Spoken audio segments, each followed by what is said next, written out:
B positive പരിപാടിയിലേക്ക് വീണ്ടും സ്വാഗതം.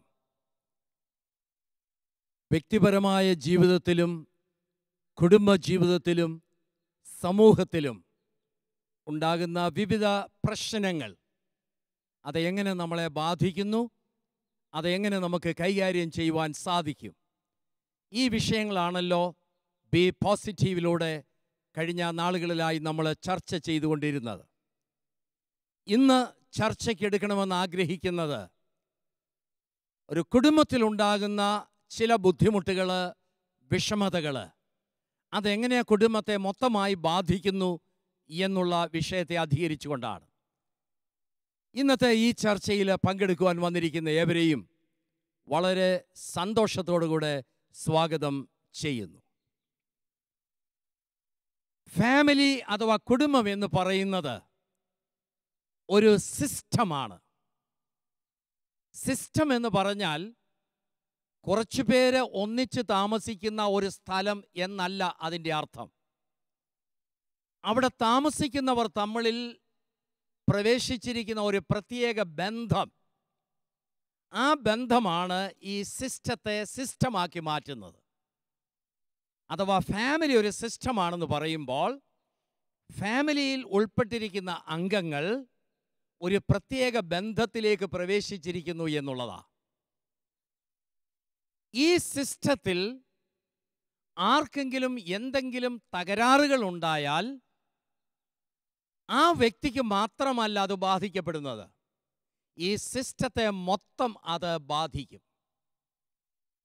അപ്പോൾ ഈ സിസ്റ്റത്തിന് മൊത്തം ഇത് ബാധിക്കപ്പെടുന്ന അവസ്ഥയിലെത്തുമ്പോൾ ആ സിസ്റ്റം രോഗഗ്രസ്തമായിട്ട് മാറും. ആ സിസ്റ്റത്തിൻ്റെ മാനസിക ആരോഗ്യം നഷ്ടപ്പെടും. ഈ സിസ്റ്റത്തിൻ്റെ മാനസിക ആരോഗ്യം നഷ്ടപ്പെടുമ്പോൾ ആ സിസ്റ്റത്തിലുള്ള ഒന്നോ അതിൽ അധികമോ ആളുകൾ വീണ്ടും ചില രോഗികളായിട്ട് മാറും. അവരാണ് ഐഡൻറ്റിഫൈഡ് പേഷ്യൻ്റ് എന്ന് പറയുന്നത്. സിസ്റ്റത്തിൻ്റെ രോഗത്തെ പ്രകടമാക്കുന്നവർ IP എന്ന് പറയും. അപ്പോൾ ഈ സിസ്റ്റത്തിൻ്റെ ആരോഗ്യം, ആ സിസ്റ്റത്തിൻ്റെ മെൻ്റൽ ഹെൽത്ത് വളരെ പ്രധാനപ്പെട്ട സംഗതിയാണ്. ഈ ആരോഗ്യത്തെ നഷ്ടപ്പെടുത്തുന്ന സംഗതികൾ എന്തൊക്കെയാകുന്നു അതെല്ലാം നമുക്ക് ചിന്തിപ്പാനായിട്ട് സമയമില്ല. എന്നാൽ ഈ സിസ്റ്റത്തിനുള്ളിലേക്ക് പ്രവേശിക്കുന്ന ചില ആളുകൾ എങ്ങനെയാണ് ഈ സിസ്റ്റത്തെ തകരാറിലാക്കുന്നത് എന്നുള്ളതാണ് നമ്മൾ ഇന്ന് ചിന്തിക്കാനായിട്ട് പോകുന്നത്. ഉദാഹരണം പറയുകയാണെങ്കിൽ, ഒരു വീട്ടിൽ ഒരു കുഞ്ഞിൻ്റെ ജനനം എന്ന് പറയുന്നത് സാധാരണ ഒരു വലിയ സന്തോഷത്തിൻ്റെ അനുഭവമാണ്. ഒരു കുഞ്ഞെന്ന് പറയുന്നത് അപ്പൻ്റെയും അമ്മയുടെയും ഒരു എക്സ്റ്റൻഷനാണ്. അതിൽ അപ്പനും അമ്മയും വളരെ അഭിമാനം കൊള്ളും. വളരെ പ്രത്യാശയോടെ കാത്തിരിക്കുകയാണ് ഒരു പുതിയ വ്യക്തി ഈ കുടുംബത്തിലേക്ക് വരുവാൻ. എന്നാൽ പുതുതായി ജനിക്കുന്ന കുഞ്ഞിന് ഏതെങ്കിലും വൈകല്യങ്ങളുണ്ടെങ്കിൽ, ഒന്നുകിൽ മെൻ്റൽ റിട്ടാർഡേഷൻ ആകാം, അല്ലെങ്കിൽ ഫിസിക്കലായിട്ടുള്ള എന്തെങ്കിലും ഡിസബിലിറ്റി ആകാം, അല്ലെങ്കിൽ മാനസികമായ അസ്വസ്ഥതകളാകാം, ഏതെങ്കിലും രീതിയിലുള്ള വൈകല്യങ്ങൾ ഈ കുഞ്ഞിനുണ്ടെങ്കിൽ ഈ കുടുംബത്തിൻ്റെ സകല സന്തോഷവും നശിക്കും. പ്രത്യാശയോടുകൂടെ കാത്തിരുന്ന ഈ മാതാപിതാക്കൾ അതീവ ദുഃഖത്തിലാകും. അപ്പോൾ ഒരു പുതിയ വ്യക്തിയുടെ പ്രവേശനം അല്ലെങ്കിൽ സാന്നിധ്യം ഈ സിസ്റ്റത്തെ മൊത്തമായി ബാധിക്കുകയാണ് ചെയ്യുന്നത്. അപ്പോൾ ഒരു വൈകല്യമുള്ള വ്യക്തിയുടെ സാന്നിധ്യം ആ കുടുംബത്തെ മുഴുവനായിട്ട് ബാധിക്കുന്നു. അത് ആ കുടുംബത്തെ വലിയ തകരാറിലേക്കും അപകടങ്ങളിലേക്കും നയിക്കും. ഇതാണ് കൂടുതലായിട്ട് നമ്മൾ ഇന്ന് ചർച്ച ചെയ്യുവാനായിട്ട് ആഗ്രഹിക്കുന്ന സംഗതി. നിങ്ങൾ പല ഭവനങ്ങളിലും വൈകല്യങ്ങളുള്ള കുഞ്ഞുങ്ങളെ കണ്ടിട്ടുണ്ട്. അവരുടെ മാതാപിതാക്കളോട് നിങ്ങൾ ഇടപെട്ടിട്ടുമുണ്ട്. അവരനുഭവിക്കുന്ന ബുദ്ധിമുട്ടും പ്രയാസവും എന്താകുന്നു എന്നുള്ളത് നിങ്ങൾക്കറിയാം. നിങ്ങളുടെ അനുഭവത്തിൽ നിന്ന് ഒന്ന് പറയാമോ, ഇങ്ങനെ ഒരു കുഞ്ഞിൻ്റെ സാന്നിധ്യം ആ കുടുംബത്തെ ഏതൊക്കെ രീതിയിൽ ബാധിപ്പാൻ സാധ്യതയുണ്ട് എന്നുള്ളതിനെക്കുറിച്ച് ഒന്ന് പറയാനായിട്ട് സാധിക്കുമോ ബീന? ഒന്ന് പറഞ്ഞാട്ടെ. ഒരു കുഞ്ഞുണ്ടായി കഴിയുമ്പം വളരെ സന്തോഷമായിരിക്കുന്ന ഒരു കുടുംബത്തിൽ അവൻ മുഖത്തേക്ക് നോക്കുന്നില്ല എന്ന് വരുമ്പോൾ, ആ. നോക്കി ചിരിക്കുന്നില്ല എന്ന് വരുമ്പോൾ ഫസ്റ്റ് തന്നെ പാരൻസിന് അത് സ്ട്രൈക്ക് ചെയ്യാൻ തുടങ്ങും. എന്നാലും അത് അക്സെപ്റ്റ് ചെയ്യൂല. ശരിയായിക്കോളും ശരിയായിക്കോളും എന്ന് പറഞ്ഞിട്ട് ഇരുന്നിട്ട് പിന്നെ ഇവൻ്റെ ഓരോ മൈൽ സ്റ്റോൺസും ഡിലേഡ് അതായത് ആകുമ്പോഴത്തേക്ക് കുഞ്ഞിന്റെ എന്തെങ്കിലും വൈകല്യങ്ങൾ നോട്ട് ചെയ്താൽ ഈ മാതാപിതാക്കൾക്ക് അത് അംഗീകരിക്കുന്നതിന് ആദ്യം വലിയൊരു ബുദ്ധിമുട്ട് വരും. വലിയ ബുദ്ധിമുട്ടാണ്. ഒരു ഡിനായൽ അവിടെ Denial ഉണ്ടാകും അല്ലേ? ഉണ്ടാവും. നിഷേധം. ആരെങ്കിലും ഓക്കേ. ആ. ആരെങ്കിലും അത് നോട്ടീസ് ചെയ്തിട്ട് പറഞ്ഞാൽ തന്നെയും അവരോടൊക്കെ ദേഷ്യമായിട്ട് അത് സമ്മതിക്കില്ല. അത് ചെറുപ്പത്തിലെ തന്നെ റെക്ടിഫൈ ചെയ്യാനായിട്ട് ആരും അത് മുൻകൈ എടുക്കാറില്ല. വളരെ കുറച്ച് പേരെ അങ്ങനെ വരുള്ളൂ. അത് കഴിഞ്ഞിട്ട് ഇവൻ്റെ മൈൽ സ്റ്റോൺസ് ഓരോന്നും ഡിലേഡ് ആവാൻ തുടങ്ങും. കമന്ന് വീഴുന്നതും ഇരിക്കുന്നതും നടക്കുന്നതും എല്ലാത്തിനകത്തും വ്യത്യാസം ഉണ്ടാവും. ഇങ്ങനെ വന്നു കഴിയുമ്പോഴത്തേക്ക് ഇവരൊക്കെ പാരൻസ് തമ്മിൽ അങ്ങോട്ടും ഇങ്ങോട്ടും കംപ്ലൈൻ്റ് ആവും. നിന്റെ കുടുംബത്തിലെയാണ്, എൻ്റെ കുടുംബത്തിലെയാണ്, അങ്ങനെ അങ്ങനെ പറഞ്ഞിട്ട് അവർ തമ്മിൽ മാനസികമായിട്ട് അകലാൻ തുടങ്ങും, പരസ്പരം പഴിചാരാൻ തുടങ്ങും. ഈ പഴിചാരൽ മാനസികമായിട്ട് അവരെ അകറ്റും. ഓക്കെ. അതിൻ്റെ കൂടെ ഇൻലോസ് ഉണ്ടെങ്കിൽ അവരും പറയും, ഇവളുടെ കുടുംബത്തിൽ ഉള്ള പ്രശ്നമാണ്, നമ്മുടെ കുടുംബത്തിൽ ആരുമില്ല. ഇതെല്ലാം വരുമ്പോഴത്തേക്ക് ഈ അമ്മ ചിലപ്പോൾ ഒറ്റപ്പെട്ടു പോകും ഫാമിലിയിൽ. അപ്പം അവരുടെ ദേഷ്യം ചിലപ്പോൾ തീർക്കുന്നത് കുഞ്ഞിൻ്റെ മേലെയായിരിക്കും. ചിലപ്പം അതിന് മുന്നേ ഉണ്ടായിരുന്ന കുട്ടിയോടൊക്കെ ആയിരിക്കും അവരുടെ ദേഷ്യം തീർക്കുന്നത്. അങ്ങനെ തന്നെ ഫാമിലിയിൽ ആ ഒരു കാംനെസ് അതൊക്കെ നഷ്ടപ്പെട്ടു പോകാൻ തുടങ്ങും. ഇവർക്ക് അസുഖമാണ്, മാനസിക രോഗമാണെന്ന് പറഞ്ഞിട്ട് ഇവരത് മാറ്റി നിർത്താൻ തുടങ്ങും. അത് കഴിഞ്ഞിട്ട് കുട്ടി വലുതായി കഴിഞ്ഞിട്ട് ഇവൻ കുറച്ച് നോട്ടി ആയിട്ടുള്ളൊരു ക്യാരക്ടർ വരുമ്പോഴത്തേക്ക് പതുക്കെ നീ വരണ്ട, എന്തെങ്കിലും ഫംഗ്ഷൻ ഉണ്ടെങ്കിൽ നീ വരണ്ട, നീ കുട്ടിയെ നോക്കിക്കൊണ്ട് നിന്നോളൂ എന്ന് പറഞ്ഞിട്ട് ഒഴിവാക്കി നിർത്തിയിട്ട് എൻ്റെ ഫ്രണ്ട്സിൻ്റെ മുമ്പിൽ നാണക്കേടാണ് എന്ന് പറഞ്ഞിട്ട് അവരെ മാറ്റാൻ തുടങ്ങും. അങ്ങനെ അങ്ങനെ അവരതൊരു വലിയൊരു ഗ്യാപ്പായി മാറും. ഫാമിലി തന്നെ വലിയൊരു ഗ്യാപ്പായി മാറും. ഇത് നമ്മുടെ കൗൺസിലിംഗ് സെൻറ്ററിൽ അവിടെ വന്നിട്ടുണ്ടെങ്കിൽ നമ്മുടെ സെൻറ്ററിൽ വരുന്നവരോട് നമ്മളിത് പറയുമ്പോഴത്തേക്ക് പാരൻസ് തമ്മിൽ നമ്മുടെ മുമ്പിൽ വെച്ച് അടിയുക. എൻ്റെ കുടുംബത്തിലൊന്നും ഇങ്ങനെയില്ല. അതായത് ബീന ഇത്രയും പറഞ്ഞതിൽ നിന്ന് ഞാൻ മനസ്സിലാക്കുന്ന ഒരു സംഗതി, ഈ വൈകല്യത്തെ അംഗീകരിക്കാനുള്ള വലിയ ബുദ്ധിമുട്ട് ഈ പേരൻസിൽ കാണും. ആ ബുദ്ധിമുട്ടിൽ നിന്നാണ് ഇവർ പരസ്പരം പഴിചാരുന്നത്. നിന്റെ കുടുംബത്തിലാണ് ഇതുള്ളത്, എൻ്റെ കുടുംബത്തിലല്ല. ഈ ബുദ്ധിമുട്ട് കൊണ്ട് പരസ്പരം അങ്ങോട്ടും ഇങ്ങോട്ടും കുറ്റം പറയും, പഴിചാരും, കുറ്റം പറയും. ഇത് ഇവരെ തമ്മിൽ മാനസികമായിട്ട് അകറ്റും. അതോടൊപ്പം വളരെ പ്രധാനപ്പെട്ട ഒരു കാര്യം കൂടെ പറഞ്ഞു. അതായത് സമൂഹത്തിൽ ഇവർ ലജ്ജിതരായി തീരും. ഇങ്ങനെ ഒരു കുഞ്ഞിനെയും കൊണ്ട് സമൂഹത്തിൽ പോകാനായിട്ട് അവർക്ക് മടിയാവും. അതുകൊണ്ട് ഇങ്ങനെ കുഞ്ഞിനെ ഒറ്റപ്പെടുത്തിയിരുത്തും. ഒറ്റപ്പെട്ടിരിക്കുന്ന കുഞ്ഞിൻ്റെ കൂടെ സാധാരണ അമ്മയാണ് ഇരിക്കുന്നത്. അപ്പോൾ അമ്മയുടെ സോഷ്യൽ ലൈഫിനെ ഇത് ബാധിക്കുന്നു എന്നുള്ളതാണ്. ഓക്കെ. ഈ അമ്മ തന്നെ നമ്മളോട് കംപ്ലൈൻറ്റ് പറയാറുണ്ട്, ഇവൻ കാരണം എനിക്ക് ഒരു ഷോപ്പിങ്ങിന് പോകാൻ പറ്റുന്നില്ല, അങ്ങനെ പറ്റുന്നില്ല, ഫംഗ്ഷന് കൊണ്ടുപോയി കഴിഞ്ഞാൽ എനിക്ക് നാണക്കേടാവുകയാണ്, അങ്ങനെ പറഞ്ഞു. അല്ലാതെ ഈ കുഞ്ഞ് ഉണ്ടാക്കിയൊരു രോഗമല്ല ഇതെന്നുള്ളത് പാരൻസ് ആദ്യമേ മനസ്സിലാക്കണം. നമ്മൾ ദൈവമായിട്ട് തന്നേക്കുന്ന കുഞ്ഞിന് അവന് വന്ന് ഭവിച്ചേക്കുന്ന ഇത് നമ്മളും കൂടെ ഏറ്റെടുക്കേണ്ടതാണെന്ന് ഓരോ പാരൻസ് മനസ്സിലാക്കി. എന്നാൽ ഇനീഷ്യൽ സ്റ്റേജിൽ അങ്ങനെ ഏറ്റെടുക്കുവാൻ തക്കവണ്ണം മെൻ്റലി അവർ പ്രിപ്പയർഡ് അല്ല. അത് വളരെ നോർമലാണ്. ആദ്യം ഇങ്ങനെയുള്ളൊരു കുഞ്ഞിനെ ഇത് ഞങ്ങൾക്ക് ദൈവം തന്നതാ എന്നും പറഞ്ഞ് ഏറ്റെടുക്കുക എന്ന് പറയുന്നത് ആദ്യമേ തികച്ചും അസാധ്യമായിട്ടുള്ളൊരു സംഗതിയാണ്. കുറേ കഴിയുമ്പോൾ സാധിച്ചു എന്ന് വരാം. അപ്പോൾ ആദ്യമേ ഈ വൈകല്യത്തെ അംഗീകരിക്കാനുള്ള വലിയൊരു ബുദ്ധിമുട്ട്, വൈകല്യത്തോടു കൂടി ഈ കുഞ്ഞിനെ അംഗീകരിക്കാനുള്ള വലിയ ഒരു ബുദ്ധിമുട്ട്. അപ്പോൾ വൈകല്യമുള്ളൊരു കുഞ്ഞിനെ അംഗീകരിക്കാനായിട്ട് മാതാപിതാക്കൾക്ക് ഒരുപാട് ബുദ്ധിമുട്ടുണ്ടാകും. ഇങ്ങനെയുള്ള ഏതെങ്കിലും കേസുകൾ കൗൺസിലിങ്ങിന് വന്ന് അവരുടെ പ്രശ്നങ്ങൾ, വിഷമങ്ങൾ പറഞ്ഞിട്ടുള്ള എന്തെങ്കിലും അനുഭവങ്ങളുണ്ടോ? വളരെയധികം കേസുകളുണ്ട് അച്ഛാ. കാരണം ഇങ്ങനെയുള്ള ആളുകൾ ആദ്യം കൗൺസിലിങ്ങിന് വരുമ്പോൾ തന്നെ അവർ പറയുന്നത്, സാറേ കുട്ടിയെ നന്നാക്കാൻ. അപ്പം പേരൻസുമായി ഇതിനെ കണക്ട് ചെയ്യാൻ ശ്രമിക്കുമ്പോൾ അവർ ഈ റിയാലിറ്റി അംഗീകരിക്കണം എന്ന് പറയുമ്പോൾ അവരെടുത്ത് പറയുന്നൊരു കാര്യം, ഞങ്ങളെ നന്നാക്കാനല്ല ഞങ്ങൾ ഇങ്ങോട്ട് വന്നേ, കുട്ടിയെ എന്തെങ്കിലും ചെയ്യാൻ പറ്റുമെങ്കിൽ, അവൻ്റെ ബിഹേവിയർ ഇങ്ങനെയാണ്, അവൻ അങ്ങനെ ചെയ്യുന്നു, അവൻ ഇങ്ങനെ ചെയ്യുന്നു, അപ്പം ഇവനെ കൊണ്ട് ഞങ്ങൾ ബുദ്ധിമുട്ടി എന്ന് പറയുമ്പം ഇവരെ തൊടാതെ കുട്ടിക്ക് എന്തെങ്കിലും മാജിക്കലായിട്ട് എന്തെങ്കിലും ചെയ്ത് ഓവർനൈറ്റ് ആ കുട്ടിക്ക് ഒരു മാറ്റം, പ്രത്യേകിച്ച് ഒരു സെഷൻ കഴിയുമ്പം അവർക്ക് വലിയൊരു മാറ്റം കാണണം. കുട്ടി നല്ല കുട്ടിയായി, ഇവരുടെ സ്വപ്നത്തിലുള്ള ആ കുട്ടിയായി മാറാൻ ഇവരാഗ്രഹിക്കും. അപ്പോൾ ഇവരിലൂടെയാണ് ഇപ്പോൾ 1 മണിക്കൂറിലെ 1.5 മണിക്കൂർ കഴിയുമ്പോൾ കൗൺസിലിംഗ് സെൻറ്ററിൽ നിന്ന് കുട്ടി വീട്ടിൽ ചെല്ലും. പിന്നെയും ജീവിക്കുന്നത് ഈ പേരൻസിൻ്റെ കൂടെയാണ്. അപ്പോൾ ഇവരുടെ സ്വാധീനം, ഇവരുടെ അപ്രോച്ച്, ഇവരുടെ സ്നേഹം, ഇവരുടെ കരുതൽ, ഇതിനൊക്കെ ഒരു റോളുണ്ട്. അല്ലെങ്കിൽ ഒരു കൗൺസിലറുടെ റോളിൽ ഇവരും കൂടെ വീട്ടിൽ നിൽക്കാൻ മനസ്സ് വെച്ചാൽ പെട്ടെന്നൊരു മാറ്റം വരുത്താമെന്നൊക്കെ പറഞ്ഞു വരുമ്പോൾ അവർക്ക് ആദ്യം ഈ അച്ഛൻ പറഞ്ഞ പോലെ ഭയങ്കര പ്രയാസമാണ്. ഇത് എന്തുകൊണ്ട് ഇങ്ങനെ വന്നു. അപ്പം ചെറിയ ആത്മീയരായ ആളുകളാണെങ്കിൽ ഈ പറഞ്ഞതുപോലെ അവർ ദൈവത്തെ ക്വസ്റ്റ്യൻ ചെയ്യാനായിട്ട് തുടങ്ങും. ഞങ്ങൾ ഇത്രയും നല്ലവരായി ജീവിച്ചതുകൊണ്ട് എന്ത് കിട്ടി, ഇന്നടത്ത് തിന്നാര് നോക്ക്. അവരിങ്ങനെ വൃത്തികെട്ട രീതിയിൽ മോശമായ രീതിയിൽ ജീവിച്ചിട്ടും അവരുടെ കുഞ്ഞുങ്ങൾക്കൊന്നും ഒരു കുഴപ്പവും ഇല്ല. അപ്പം ഇങ്ങനെയുള്ള കുഞ്ഞുങ്ങളെ കൊണ്ട് വരുന്നവർ സാധാരണഗതിയിൽ ഈ കുഞ്ഞുങ്ങളെ എങ്ങനെയും ഒന്ന് നന്നാക്കി തരണമെന്ന് പറഞ്ഞാൽ വരുന്നത്.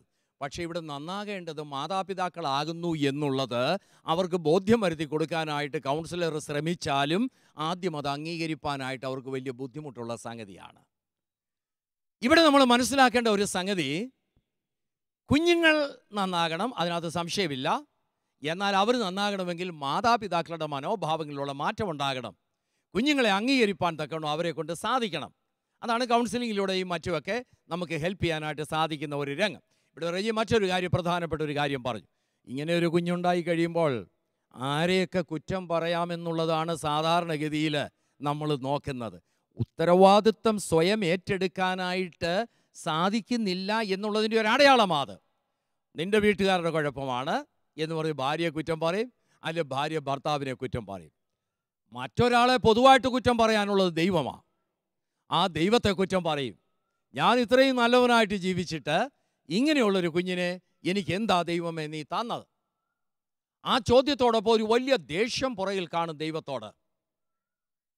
ഞാൻ ഇനിയും പ്രാർത്ഥിക്കേണ്ട ആവശ്യം എന്നാ? ഞാൻ നല്ലവനായി ജീവിക്കേണ്ട ആവശ്യം എന്നാ? ഞാൻ ചെയ്ത എന്തെങ്കിലും തെറ്റിൻ്റെ ഫലമാണോ ഇങ്ങനെ ഒരു കുഞ്ഞെനിക്ക് ജനിക്കാൻ കാരണം? ഇത് ഇവരിൽ ഒരുപാട് ഗിൽറ്റ് ഫീലിംഗ് ഉണ്ടാക്കും, കുറ്റബോധങ്ങൾ ഉണ്ടാക്കും.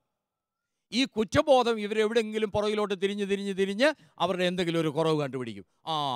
ഇതുകൊണ്ട് ദൈവം എന്നെ ശിക്ഷിച്ചതാണെന്ന് അവർ ഒരു സങ്കല്പത്തിലെത്തും.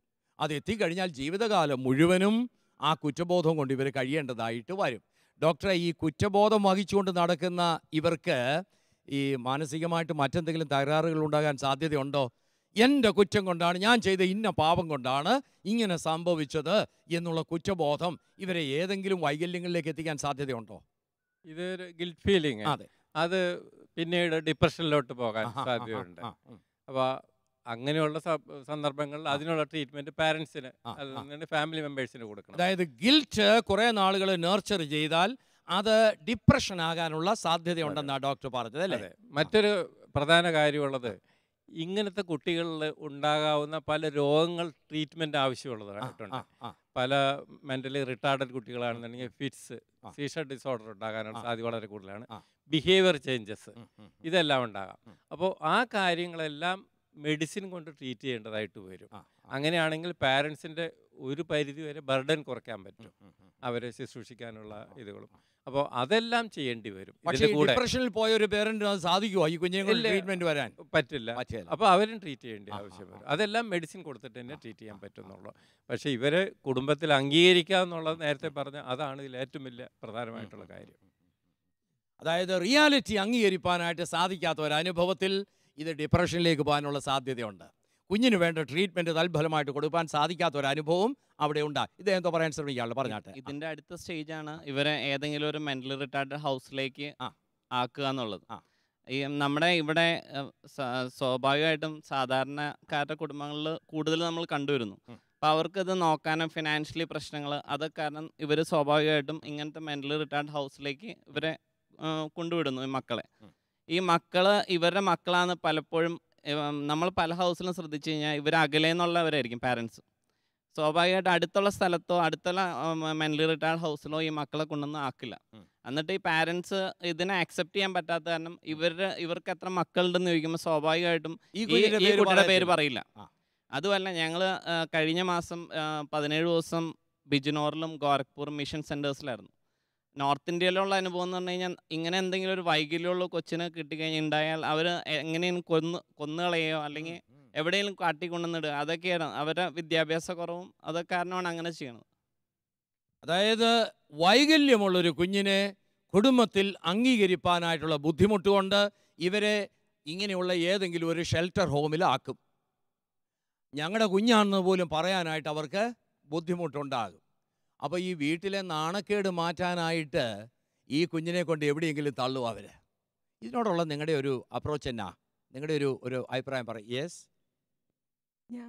ഞാൻ സ്കൂളിലെ ഒരു അധ്യാപികയാണ്. സ്കൂളിൽ ഞങ്ങളുടെ ഇങ്ങനെയുള്ള വൈകല്യമുള്ള കുട്ടികൾ ഡിഫറൻഷ്യലി ഏബിൾഡ് ആണ് സർക്കാർ അവർക്ക് പേരിട്ടിരിക്കുന്നത്. അവരെ സാധാരണ കുട്ടികളോട് തന്നെയാണ് പഠിക്കുക. പക്ഷെ അങ്ങനെയുള്ള കുട്ടികളുടെ മാതാപിതാക്കൾക്ക് ആ കുട്ടികളോട് ഭയങ്കര സ്നേഹമായിരിക്കും. അവരെ ഉള്ള കരുതൽ സാധാരണ മക്കളോടുള്ളതിനേക്കാൾ വളരെയധികം കരുതൽ ഇത്തരം മക്കളോട് ആ മാതാപിതാക്കൾ ഇപ്പൊ രണ്ട് പ്രകടിപ്പിക്കും. കാര്യം നമ്മൾ കണ്ടു. ചില പേരൻസ് ഇവരെ കൊണ്ട് എവിടെയെങ്കിലും ഹോമിൽ തട്ടും. മറ്റു ചില പേരൻസ് അമിതമായി സ്നേഹം ഇവരോട് കാണിക്കും. ഈ വ്യത്യാസം വരാൻ കാരണം എന്നാ? ചിലർ ഇവരെ റിജക്റ്റ് ചെയ്യും, ചിലർ ഇവരെ കൂടുതലായിട്ട് അംഗീകരിക്കും. ഈ വ്യത്യാസം വരാനുള്ള കാരണം എന്നാ? യെസ്, ആ കുട്ടികൾക്ക് സ്വയമായിട്ടൊന്നും ചെയ്യാൻ കഴിയില്ല, അവർക്ക് ആരുടെയും സപ്പോർട്ട് വേണമെന്ന് തോന്നുന്നതുകൊണ്ടായിരിക്കും അങ്ങനെ കൂടുതൽ കെയർ ചെയ്യുന്നത്. പിന്നെ ചിലവർ റിജക്റ്റ് ചെയ്യുന്നത് നമ്മൾ നേരത്തെ സംസാരിച്ച പോലെ സോഷ്യലി അവർക്കൊരു നാണക്കേടാവണ്ട എന്നുള്ള ഒരു കാര്യം വെച്ചിട്ട്. പക്ഷെ ഇത് രണ്ടും നോക്കാതെ എൻ്റെ റെസ്പോൺസിബിലിറ്റിയാണ് എന്ന് അംഗീകരിക്കുന്ന പേരൻസിനെ നോർമൽ ലൈഫിലേക്ക് അവരെ കൊണ്ടുവരാൻ പറ്റുള്ളൂ. ആദ്യം ചേഞ്ച് വരുന്ന അവരുടെ മനസ്സിലാണ് ചേഞ്ച് വരേണ്ടത്. ഫാമിലിക്ക് പറയാൻ ശ്രമിക്കുകയാണോ? പറഞ്ഞാൽ ഒരു 3 വർഷം മുമ്പ് എൻ്റെ അടുത്തൊരു പേഷ്യൻ്റ് വന്നു. അവരുടെ കംപ്ലൈൻറ്റ് ഇതായിരുന്നു, കുട്ടിക്ക് കേൾവിക്കുറവുണ്ടെന്ന് തോന്നുന്നു. അവരല്ല പറയുന്നത്, അടുത്താരോ പറഞ്ഞു, ജസ്റ്റ് അവൻ വിളിച്ചപ്പോൾ കേട്ടില്ല. അപ്പോൾ എന്തായാലും നമ്മൾ 1 വയസ്സേ ഉള്ളൂ കുട്ടിക്ക്. നമ്മൾ ടെസ്റ്റ് ചെയ്തപ്പോഴാണ് അറിയുന്നത് കുട്ടിക്ക് ഒട്ടും കേൾവിയില്ല, പ്രൊഫൗണ്ട് ഹിയറിംഗ് ലോസ് ആണ്. അവരൊരിക്കലും അത് പ്രതീക്ഷിച്ചിരുന്നില്ല. ടെസ്റ്റ് ചെയ്യുന്ന സമയത്ത് പോലും നമ്മളും അത് പ്രതീക്ഷിച്ചില്ല. അപ്പോൾ അവരുടെ റിസൾട്ട് നമ്മൾ റിവീൽ ചെയ്തു. അപ്പോഴത്തേക്കും മദർ കുറേ നേരത്തേക്കും മിണ്ടുന്നില്ല. അവരാകെ ഡിപ്രഷനിൽ പോയി. പിന്നെ അന്ന് തന്നെ ഇപ്പോൾ ഫാദർ എൻ്റെ അടുത്ത് പറഞ്ഞു അവൾ ആകെ ഡെസ്പായിട്ടുണ്ട്. പക്ഷെ ഫാദർ നല്ലൊരു രീതിയിൽ ആ പ്രോബ്ലത്തെ അക്സെപ്റ്റ് ചെയ്തു. എന്നിട്ട് ഈ സ്ത്രീ കുറേ നാളത്തേക്ക് ഒരു 2 വർഷത്തോളം ഈ കുട്ടിയുടെ അടുത്ത് വലിയ മിംഗ്ലിങ് ഒന്നും ഇല്ലാതിരിക്കുകയായിരുന്നു. വേറൊന്നും കൊണ്ടല്ല, കുട്ടീനെ ഇഷ്ടമാണ്. പക്ഷെ കുട്ടീനെ കാണുമ്പോൾ ഇവർക്ക് സങ്കടം വരും. പക്ഷെ ഇവരുടെ അടുത്ത് നമ്മളതിനെക്കുറിച്ച് പറഞ്ഞു, ഇതിൻ്റെ ട്രീറ്റ്മെൻറ്റ് ഓപ്ഷനെ കുറിച്ച് പറഞ്ഞു. പിന്നീട് ഈ കുട്ടിക്ക് കോക്ലിയർ ഇംപ്ലാന്റ് പോലെ സർജറി ചെയ്തു ഹിയറിംഗ് പ്രോബ്ലത്തിന്. ഇന്നിപ്പോൾ ആ കുട്ടി നോർമലാണ്, നന്നായിട്ട് സംസാരിക്കുന്നു. ഞാൻ പറയുന്ന പേരൻസ് വളരെ ഹാപ്പിയാണ്. ഇപ്പോൾ പേരൻസ് വളരെ ഹാപ്പിയായി അല്ലേ? റിയാൽ, ഈ യാഥാർത്ഥ്യത്തെ അംഗീകരിക്കാനുള്ള ഒരു ബുദ്ധിമുട്ടിൻ്റെ അടിസ്ഥാന കാരണം നമുക്കുണ്ടാകുന്ന കുഞ്ഞുങ്ങൾ നമ്മുടെ ഒരു എക്സ്റ്റൻഷനാണ്. അങ്ങനെയാണെന്ന് വരികിൽ ഏതെങ്കിലും തകരാറുള്ളൊരു കുഞ്ഞ് ജനിക്കുകയാണെങ്കിൽ അതിൻ്റെ അർത്ഥം എന്നാ? ഇത് എൻ്റെ ഒരു തകരാറാ, എൻ്റെ ഒരു തകരാറെന്ന് ഞാൻ കണ്ട് എനിക്ക് എന്നെ അംഗീകരിക്കാനായിട്ട് സാധിക്കുകയില്ല. എന്നിലുള്ളൊരു കുറവാണ്, ഇതെൻ്റെ തകരാറാ, ഞാൻ തകരാറുള്ളവനാ. അങ്ങനെ ചിന്തിക്കുന്നവർക്ക് അവരുടെ കുഞ്ഞിനെ അംഗീകരിക്കാനായിട്ട് ബുദ്ധിമുട്ടുണ്ടാകും.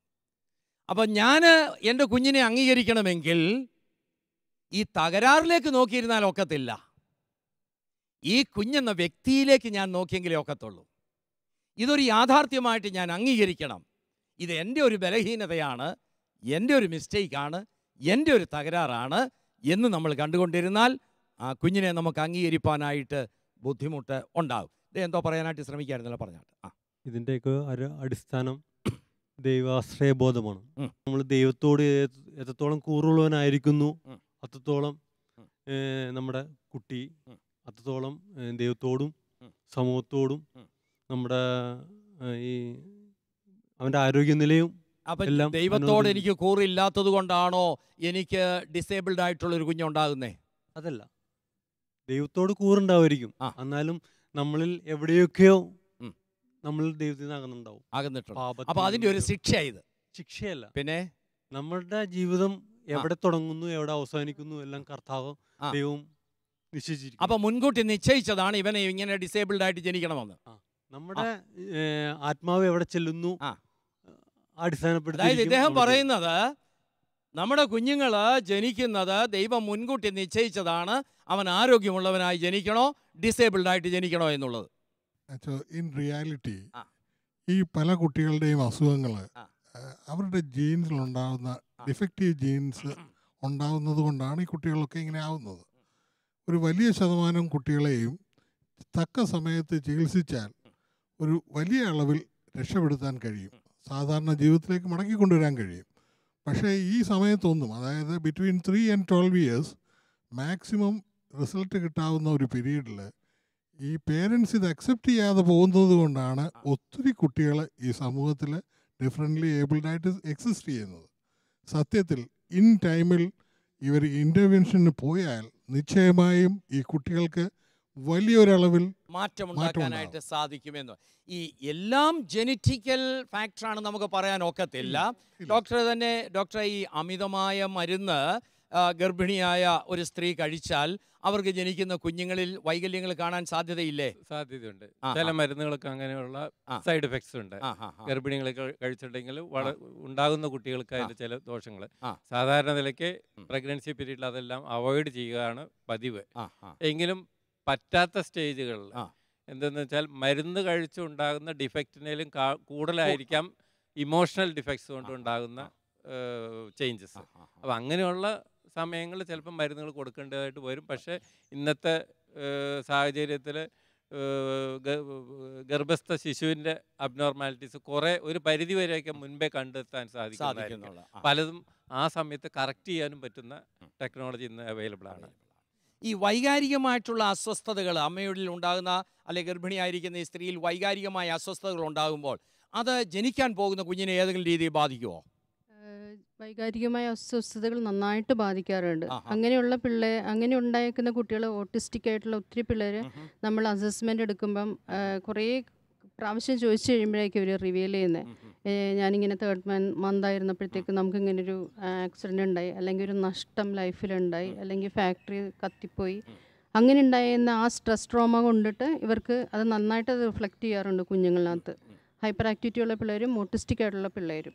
പിന്നെ എനിക്ക് പൊതുവേ എല്ലാവരോടും പറയാനുള്ളതാണ്, ജനറ്റിക്കൽ ഡിഫക്റ്റ് ഉള്ളൊരു കുഞ്ഞുണ്ടായിട്ടുള്ളൊരു പാരൻസ് രണ്ടാമത് കൺസീവ് ചെയ്യുവാണെന്നുണ്ടെങ്കിൽ അത് 50% ചാൻസാണ് വീണ്ടും അങ്ങനെ തന്നെ ഒരു കുട്ടി ഉണ്ടാവാൻ സാധ്യത കൂടുതലാണ്. ഇളയ കുഞ്ഞിന് ഉണ്ടാകാൻ സാധ്യതയുണ്ട് എന്നുള്ളത് പേരൻസിനെ പറഞ്ഞ് നമുക്ക് ബോധ്യപ്പെടുത്തുക. അല്ല കുഞ്ഞിനെ ടെർമിനേറ്റ് ചെയ്യണമെന്ന് നമുക്ക് പറയാൻ ഒക്കത്തില്ല. അപ്പൊ ഇത് നമ്മുടെ വിശ്വാസം എന്താണ്, ഇത് ദൈവവുമായുള്ള ബന്ധത്തിൽ എങ്ങനെയാണ് കാണേണ്ടത്, ഈ കുഞ്ഞുമായിട്ടുള്ള ബന്ധത്തിൽ നമ്മളെ എങ്ങനെയാണ് കാണേണ്ടത്, ഈ കാര്യങ്ങളൊക്കെ നമ്മൾ ശരിയായ രീതിയിൽ മനസ്സിലാക്കേണ്ട ആവശ്യം ഉണ്ട്. പ്രധാനമായിട്ടും നമ്മൾ ചെയ്യേണ്ട ഒരു സംഗതി, ഇങ്ങനെ ഒരു കുഞ്ഞുണ്ടാകുമ്പോൾ ആ കുഞ്ഞിലേക്കല്ല കൂടുതൽ നോക്കേണ്ടത്. ആ കുഞ്ഞിൻ്റെ സാന്നിധ്യം എന്നെ എന്താക്കിയിരിക്കുന്നു, ആ കുഞ്ഞിൻ്റെ സാന്നിധ്യത്തിൽ ഞാൻ എന്നെ എങ്ങനെ കാണുന്നു, എന്നെക്കുറിച്ചുള്ള എൻ്റെ കാഴ്ചപ്പാട്, പെർസെപ്ഷൻ, അവിടെയാണ് മാറ്റം ഉണ്ടാക്കേണ്ടത്. അതിന് കൗൺസിലിങ്ങിന് വലിയൊരു ഒരു റോളില്ല. റെജിയോ ഒന്ന് പറയാവോ, ഈ മാതാപിതാക്കളുടെ കാഴ്ചപ്പാടിൽ മാറ്റമുണ്ടാക്കാനായിട്ട് വലിയ റോളില്ലേ? തീർച്ചയായിട്ടും എനിക്ക് തോന്നുന്നു ഇത് തുടങ്ങേണ്ടത് ഈ കുട്ടിക്ക് സംഭവിച്ചിരിക്കുന്ന വൈകല്യം അല്ലെ വികലത അത് എത്രമാത്രം ഉണ്ട്, അത് എങ്ങനെ പരിഹരിക്കാൻ, അപ്പോൾ അതിനെക്കുറിച്ചുള്ള ഒരു റിയാലിറ്റി എന്താണെന്നുള്ള ഈ പേരൻസ് ഒന്ന് മനസ്സിലാക്കണം. അതിനുശേഷം എനിക്ക് തോന്നുന്നു അച്ഛൻ പറഞ്ഞ ആ സ്റ്റെപ്പിലേക്ക് വന്നാൽ ഈ റിയാലിറ്റി ഉൾക്കൊണ്ടെങ്കിൽ മാത്രമേ ഇതിന് പരിഹാരം എന്താണ് എന്ന് കണ്ടെത്തി എന്തു മാറ്റം എൻ്റെ മനസ്സിൽ എൻ്റെ കാഴ്ചപ്പാടിൽ വന്നാൽ ഈ കുട്ടിയെ സാധാരണ നിലയിൽ അല്ലെങ്കിൽ ആ കുട്ടിയുടെ വൈകല്യങ്ങൾ ഇരിക്കെ തന്നെ ആ കുട്ടിക്ക് നിലനിൽക്കാൻ ജീവിക്കാൻ കഴിയുന്ന ഒരു രീതിയിൽ അതിനെ മാറ്റിയെടുക്കാനായിട്ട് കഴിയും. ഒരുപക്ഷെ 100% മാറ്റിയെടുക്കാൻ കഴിഞ്ഞില്ലെങ്കിലും ഈ പറഞ്ഞ രീതികളെല്ലാം നാം പ്രയോജനപ്പെടുത്തിയാൽ, ഒരു ഹോളിസ്റ്റിക് അപ്രോച്ച് നാം സ്വീകരിച്ചാൽ ഈ കുഞ്ഞിനെ സുഖമായി ജീവിക്കാൻ കഴിയുന്ന നിലയിലേക്ക് എത്തിക്കൊണ്ട് വരാനായിട്ട് കഴിയും. ഒത്തിരി കേസുകൾ അങ്ങനെ വരുന്നുണ്ട്. അപ്പോൾ അവരെല്ലാം പറയുന്നത് ഈ പറഞ്ഞ പോലെ ദൈവത്തോടൊരു ഒരു ദേഷ്യമായിട്ട് വരുന്നു, ഒരു ഡിനയൽ ഇതുമായിട്ട് വരുന്നു, പിന്നെ എൻ്റെ ജീവിതം പോയി, എൻ്റെ മാന്യത പോയി, എൻ്റെ സമൂഹത്തിലെ വില പോയി, എൻ്റെ ഇമേജ് പോയി എന്നുള്ള ഒരു കൺക്ലൂഷനിൽ അത് നാട്ടുകാരൊക്കെ വലിയൊരു റോളുണ്ട്. ഈ നാട്ടുകാർ, അയ്യോ നീ ഇത്രയും നല്ല സ്ത്രീയായിട്ട് നിനക്ക് എങ്ങനെ അടി ഇങ്ങനൊരു കൊച്ചുണ്ടായത് എന്ന് ചോദിക്കുമ്പോഴത്തേന് ആ സ്ത്രീ അങ്ങ് തകരുകയാണ്. അതിന് പകരം ഫാമിലിയിലുള്ള ആളുകൾ, അച്ഛൻ നേരത്തെ പറഞ്ഞ പോലെ ഫാമിലിയുടെ ഒരു നല്ല സപ്പോർട്ട്, ഏതായാലും നമുക്ക് ഇങ്ങനെ ഒരു കുഞ്ഞിനെ കിട്ടി, ഇനി ഇതിനെ നശിപ്പിക്കുന്നതിനകത്ത് വലിയ അർത്ഥമൊന്നുമില്ല, അത് തെറ്റാണ്, ദൈവം തന്ന കുഞ്ഞാണ്, അപ്പോൾ ഇതിനെ എങ്ങനെ ഏറ്റവും ഫലകരമായി വളർത്താനായിട്ട് കഴിയും, അങ്ങനെ ചിന്തിക്കുന്നതല്ലേ. അപ്പോൾ ആ ഒരു അവയർനെസ് ഇവരുടെ മനസ്സിൽ കൊടുക്കാൻ എനിക്ക് തോന്നുന്നു കൗൺസിലിങ്ങിന് വളരെ അധികം സാധിക്കും, പരിധിവരെ സാധിക്കും എന്നുള്ളത്. അതായത് മാതാപിതാക്കളുടെ മനോഭാവത്തിലൊരു മാറ്റമുണ്ടാക്കിയിട്ട് ഇങ്ങനെ ഒരു ഡിസേബിൾഡ് ആയിട്ടുള്ള കുഞ്ഞിനെ അംഗീകരിപ്പാനും അങ്ങനെ അംഗീകരിക്കുമ്പോൾ ഞങ്ങൾ ആരായിത്തീരുന്നു എന്നുള്ളതിനെക്കുറിച്ചുള്ള ഒരു പുതിയ ഉൾക്കാഴ്ച ഈ പേരൻസിന് കൊടുക്കാനും ഇതുപോലെയുള്ള കൗൺസിലിങ്ങിൽ സഹായകരമായി തീരും അല്ലേ? യെസ്, നമ്മൾ കണ്ടിരിക്കുന്ന കുറേ പാരൻസുകളുടെ സപ്പോർട്ടിൽ അവർ ഇങ്ങനത്തെ ഡിസേബിൾഡ് ആയിട്ടുള്ള കുട്ടികളുടെ ടാലൻസ് കണ്ടെത്താൻ ശ്രമിക്കാറുണ്ട്. അത് വളർത്തിക്കൊണ്ട് വരാൻ അവർ കൊടുക്കുന്ന റീഇൻഫോഴ്സ്മെൻറ്റ് എത്രയോ നമ്മൾ മീഡിയ വഴി അറിഞ്ഞിട്ടുണ്ട്. അങ്ങനെ അവർ വളർത്തിക്കൊണ്ട് വന്ന എത്ര ഡോക്ടേഴ്സും എഞ്ചിനീയേഴ്സായിട്ട് ജീവിക്കുന്നവരുണ്ട്. അപ്പം അത് കാണിക്കുന്നത് വളരെ ക്ലിയറാണ്. ഫാമിലി സപ്പോർട്ടോടു കൂടി തന്നെ വളർന്നു വന്ന പിള്ളേരും ഉണ്ട്. ഫാമിലി സപ്പോർട്ട് കിട്ടാതെ ഒരു ഫിസിക്കൽ ഡിസബിലിറ്റി ആണെങ്കിൽ അതൊക്കെ നടക്കും. എന്നാൽ മെന്റലി ചലഞ്ചഡ് ആണെങ്കിൽ അങ്ങനെയൊന്നും നടക്കത്തില്ല. പക്ഷെ എന്നാലും അവരിലും ടാലൻസ് ഉണ്ടല്ലോ. ചില ടാലൻസ് ഒക്കെ നമുക്ക് കണ്ടെത്താൻ പറ്റും. അത് വളർത്തിയെടുക്കാൻ പാരൻസിന് കൊടുക്കേണ്ട ഒരു അവയർനെസ് ആണ് നമ്മൾ മീഡിയ വഴിയൊക്കെ ചെയ്യേണ്ടത്. നമ്മൾ ആഗ്രഹിക്കാത്ത രീതിയിൽ ഫിസിക്കലായിട്ടോ മെന്റലായിട്ടോ ഒരു ഡിസേബിൾഡ് ആയിട്ടുള്ള കുഞ്ഞ് നമ്മുടെ വീട്ടിൽ ജനിക്കുമ്പോൾ ആ വീടിൻ്റെ സന്തുലിതാവസ്ഥയ്ക്ക് വലിയ മാറ്റമുണ്ടാകും. ഭാര്യാഭർത്തൃ ബന്ധത്തെ അത് ബാധിക്കും. സോഷ്യൽ ലൈഫിനെ ബാധിക്കും. അവരുടെ സാമ്പത്തിക മേഖലയെ ബാധിക്കും. കുഞ്ഞുങ്ങളുടെ വിദ്യാഭ്യാസത്തെ ബാധിക്കും. കുടുംബത്തിലുള്ളവർ തമ്മിലുള്ള ബന്ധത്തെ ബാധിക്കും. അയൽവക്ക ബന്ധങ്ങളെ ബാധിക്കും. സമൂഹവുമായിട്ടുള്ള ബന്ധത്തെ ബാധിക്കും. അപ്പോൾ വിവിധ രീതിയിൽ കുടുംബത്തെ ഇത് ബാധിപ്പാൻ സാധ്യതയുണ്ട്. സിബ്ലിംഗ് റിലേഷൻഷിപ്പിനെ ഇത് ബാധിക്കും. ഇങ്ങനെ ബാധിക്കുന്നതിൻ്റെ ഫലമായിട്ട് ഞാൻ ആദ്യമേ പറഞ്ഞതുപോലെ ആ കുടുംബം സിസ്റ്റം ഇത് ബാധിക്കപ്പെടും. സിസ്റ്റം തകർന്നാൽ സിസ്റ്റത്തിലുള്ളവരെല്ലാവരും തകരും. അപ്പോൾ ഇവിടെ നമുക്ക് ഇങ്ങനെയുള്ളവരെ സഹായിപ്പാനായിട്ട് ചെയ്യേണ്ട ഒരു സംഗതി, യാഥാർത്ഥ്യത്തെ അംഗീകരിപ്പാൻ കൗൺസിലിങ്ങും അതുപോലെയുള്ള സപ്പോർട്ടും ആവശ്യമാണ്. ഫാമിലി സപ്പോർട്ട് ആവശ്യമാണ്. ഇങ്ങനെയുള്ള കുഞ്ഞുങ്ങളെ വീട്ടിൽ നിന്ന് അകറ്റി നിർത്തുകയല്ല, അവർ വീട്ടിൽ തന്നെ മറ്റുള്ളവരോട് ചേർന്ന് വളരണം. അതിന് മറ്റ് സിബ്ലിങ്സിനെയും വീട്ടിലുള്ള മറ്റംഗങ്ങളെയും നമ്മൾ പഠിപ്പിക്കണം, അവരെ ട്രെയിൻ ചെയ്യണം ഈ കുഞ്ഞിനെ അംഗീകരിപ്പാനായിട്ട്. ഈ കുഞ്ഞിനെ അംഗീകരിച്ച് കഴിയുമ്പോൾ ഈ കുഞ്ഞിനോടുള്ള നമ്മുടെ മനോഭാവം മാറും. ആ മനോഭാവം മാറിക്കഴിയുമ്പോൾ ഈ സിസ്റ്റത്തിൻ്റെ സന്തുലിതാവസ്ഥ വീണ്ടെടുക്കാനായിട്ട് നമുക്ക് സാധിക്കും. ഈ കുഞ്ഞുങ്ങൾക്ക് ആദ്യമേ തന്നെ ചെയ്യേണ്ട ചികിത്സകൾ ചെയ്യുകയാണെങ്കിൽ ഒരു പരിധി വരെ ഈ കുഞ്ഞുങ്ങളിൽ പല മാറ്റങ്ങൾ ഉണ്ടാക്കുവാനായിട്ട് സാധിക്കും. അവരിലുള്ള സത്ത എന്താണെന്നുള്ളത് കണ്ടുപിടിച്ച് അവരെ നമ്മൾ ഹെൽപ്പ് ചെയ്യുകയാണെങ്കിൽ, ഡോക്ടർ പറഞ്ഞതുപോലെ മെഡിക്കൽ ഇൻ്റർവെൻഷൻ പലത് അവിടെ ഉണ്ടെന്ന് വരികിൽ, കൗൺസിലിംഗ് ഇൻ്റർവെൻഷൻ ഉണ്ടെങ്കിൽ, ഫാമിലി സപ്പോർട്ട് ഉണ്ടെങ്കിൽ ഈ കുഞ്ഞുങ്ങളിൽ ഒരു നല്ല പങ്കാളികളെയും ഒരു പരിധി വരെ നമുക്ക് സഹായിപ്പാനായിട്ട് സാധിക്കും. ഈ കുഞ്ഞുങ്ങൾക്ക് സാധാരണഗതിയിലുള്ള സ്കൂളിൽ നമ്മൾ കൊടുക്കുന്ന ട്രെയിനിങ്ങുകളേക്കാൾ ഉപരിയായിട്ട് സ്പെഷ്യലായിട്ട് ഇവർക്ക് ട്രെയിനിങ്ങുകൾ കൊടുക്കുന്ന സെൻറ്റേഴ്സുകളുണ്ട്. അങ്ങനെയുള്ള സെൻറ്ററുകളിൽ ഈ കുഞ്ഞുങ്ങൾക്ക് സ്പെഷ്യൽ ട്രെയിനിങ്ങുകൾ നമ്മൾ കൊടുക്കണം. അപ്പോൾ ശരിയായ രീതിയിൽ എന്ത് ട്രെയിനിങ് ആണ് ഈ കുഞ്ഞുങ്ങൾക്ക് കൊടുക്കേണ്ടത് എന്നുള്ളത് മനസ്സിലാക്കുവാൻ തക്കവണ്ണം മാതാപിതാക്കൾ കൗൺസിലിങ്ങിന് പോകണം. അല്ലെന്ന് വരികിൽ അതിന് അറിവുള്ള ആളുകളെ കണ്ട് സംസാരിക്കണം. അങ്ങനെയാണെന്ന് വരികിൽ ആ കുടുംബം ആരോഗ്യമുള്ളൊരു കുടുംബമായിട്ട് നിൽക്കും. ഈ കുഞ്ഞുങ്ങളെ ഒരധികപ്പറ്റായിട്ട് നമ്മൾ കാണത്തില്ല. ആ കുഞ്ഞുങ്ങളും ദൈവത്തിൻ്റെ സൃഷ്ടിയാണെന്നുള്ളത് നമുക്ക് മനസ്സിലാക്കാൻ സാധിക്കും. ദൈവം തന്നൊരു ദാനമാണെന്ന് മനസ്സിലാക്കാൻ സാധിക്കും. ആ കുഞ്ഞിനെ മറ്റുള്ളവരോട് ചേർന്ന് ദൈവം മുൻപാകെ വളർത്തുവാനായിട്ട് നമുക്ക് സാധിക്കും. അങ്ങനെ ആരോഗ്യമുള്ള ഒരു കുടുംബജീവിതം ഉണ്ടാകുവാൻ ദൈവം നമ്മളെ സഹായിക്കട്ടെ എന്നുള്ള പ്രാർത്ഥനയോടും ആശംസയോടും കൂടെ ഈ എപ്പിസോഡ് ഇവിടെ അവസാനിപ്പിക്കുന്നു.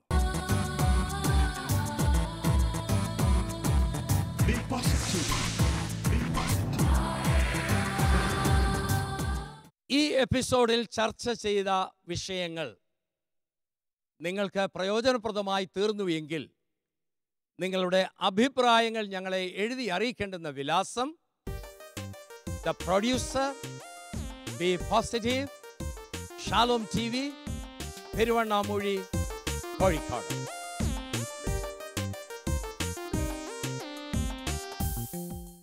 ഇനി വീണ്ടും കണ്ടുമുട്ടുന്നത് വരെയും എല്ലാവിധ മംഗളങ്ങളും എല്ലാവർക്കും നേരുന്നു. B positive.